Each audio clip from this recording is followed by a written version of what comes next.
కేరళ రాష్ట్రంలో అతి పెద్ద పండుగ ఓనం పండుగ. ఈ పండుగకి జాతీయ గుర్తింపు కూడా ఉందండి.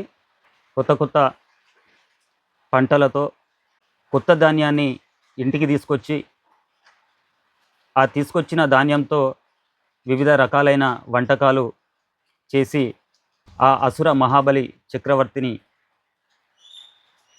తమ ఇంటిలోకి ఆహ్వానించుకునే పండుగ ఓనం పండుగ.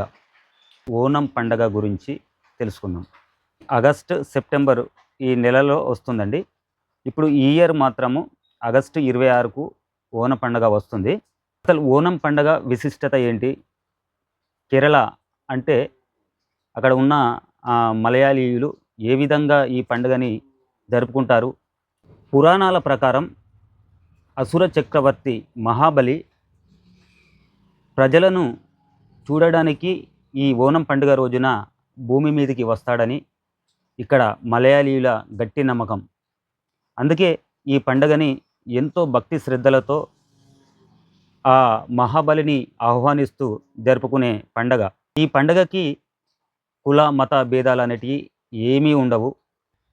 మహాబలిని ఆహ్వానించేందుకు పండగ జరిగే 10 రోజుల పాటు వారి ఇంటి ముందు రంగు రంగులతో, హరివిల్లులతో ముగ్గులు వేసి ఆ అసుర మహాబలి చక్రవర్తిని ఆహ్వానిస్తారు. ఓనం పండుగ రోజున 26 రకాల వంటలతో కూడిన సాంప్రదాయ వంటకాన్ని ఒక అరటి ఆకులో వడ్డించి, అందులో పాయసం అనేది స్పెషల్ అండి. ఆ 26 రకాల వంటలతో ఆ మహాబలి చక్రవర్తికి ముందుగాలు నైవేద్యం వడ్డించిన తర్వాత ఆ మలయాళీయులు తర్వాత ఆరగిస్తారు. దీనిని ఓన సద్య అంటారు.